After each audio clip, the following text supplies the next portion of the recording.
And I am now joined by two women innovating in the South African design industry by using and making sustainable products in their own businesses. Keboetsoe Lephogole, owner of Rain Queen Creations, and Messaynesh, Gebresilassie, who is the founder of Messay Cotton and Leather, have more on taking part in the Conscious Living initiative. Ladies, thanks so much for your time. First of all, I mean, what do we, you look gorgeous, by the way, and I imagine that you're wearing the sustainable clothing that we're talking about. What do we mean by sustainable clothing?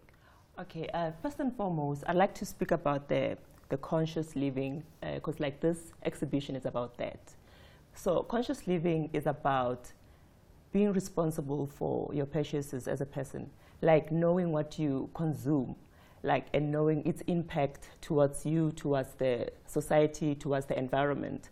So the Bryanston Organic Market, I would say it's like a hub for that, because you find all those products, all the products that are actually there are sustainable. Like before any stallholder can go to the market, they're actually assessed by a panel of the people, like the professionals, to see if the products are actually sustainable. So if one is not like, is not sure about what it means by that, it's about like the soap that you use for your body, the cosmetics, the clothes that you wear, the food that you eat, the decor that you use in your home. Is it sustainable? Where does it come from? Sure. Where was it made? And who's producing it? What is the carbon footprint around it? So it's basically about that. Yeah. So natural products that are also environmentally friendly. Absolutely, absolutely. So now we are creating a fashion clothing out of this. So what do we mean by sustainable textiles? Perhaps you can describe what that is with what you're wearing. Okay. My products are made of cotton, 100% cotton. We grow our cotton in Ethiopia. It's part of our culture using cotton clothing. We make from our shawls, our dresses, our towels, everything, we make it of the organic cotton that we grow in Ethiopia. So I'm wearing, actually, this is a dress that is made 100% cotton. The dyeing is also a natural dye we use because of the chemicals that we use for dyeing. And I always tell my clients the biggest organ we have is our skin. We need to not only look at the fiber, also what it goes into your clothing, how it's made, what it's made of. So I'm wearing 100% cotton, natural, made in Ethiopia. I wear this on the weekend when I go to the beach. You know, when you are at home cooking, when you are just entertaining also. Sure. Because first thing is cotton is good for your skin and it lets you breathe. Yeah, that's what I do. I mean, I do understand the market for conscious living. Particularly, you see it with organic foods. You want to be healthier. You're mindful of the environment. But the market, as I do understand, is very small because price is often an issue. So, talk to me about the demand for sustainable clothing and how it differs from, you know, the dress that I am wearing that is mass produced. Absolutely. I mean, first and foremost, when you use natural fibers, number one, like we said, it's good for the environment because it's easily biodegradable than your synthetic fiber, because it takes a lot of time for plastic to, you know, to decompose, whereas with the natural fibers, it's quicker, so it's absolutely better for the environment. And as well as like the sister over here has just said that it's good for your skin as well, because like your skin breathes like your natural fibers. You can wear them, they are cool in summer and they're also warmer in winter. So it's value for money as well, because they last as well, they are very durable. So for me, it's more value than the actual price, than the money.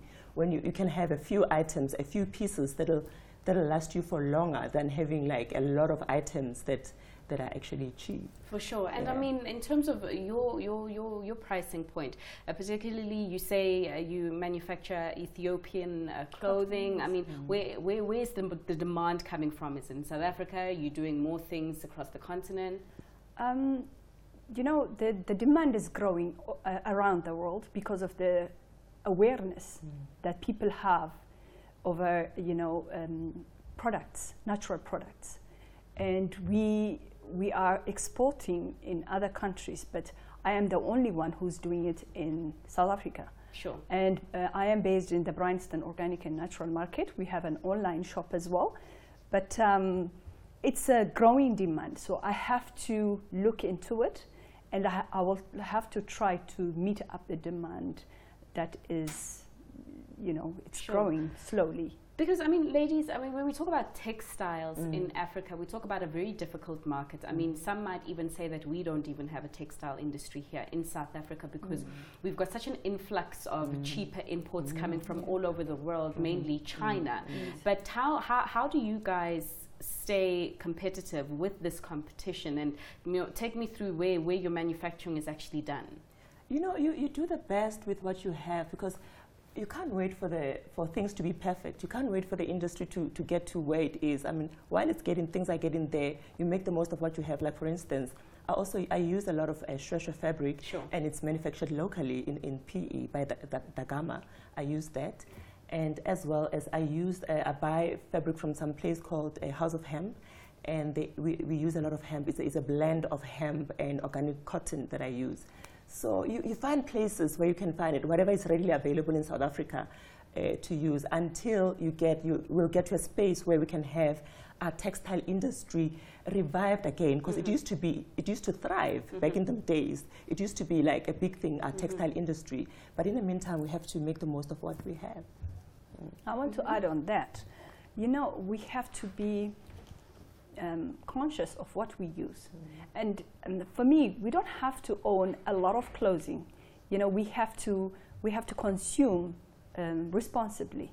And yes, things are expensive, maybe a little bit pricier there, but let us be aware of what we are doing to the environment and to ourselves by consuming mass-produced products. You know, yeah, it can be affordability question, but we can all make a difference. At what cost? Like, sure. it's affordable at what cost? That's the question. Ladies, I'd love to indulge more, but we are out of time. But thanks so much for your time. Of course, that was Keboetsoe Lephogole, who's the owner of Rain Queen Creations, as well as Messaynesh Gebresilassie, thank you, who is the founder of Messay Cotton and Leather.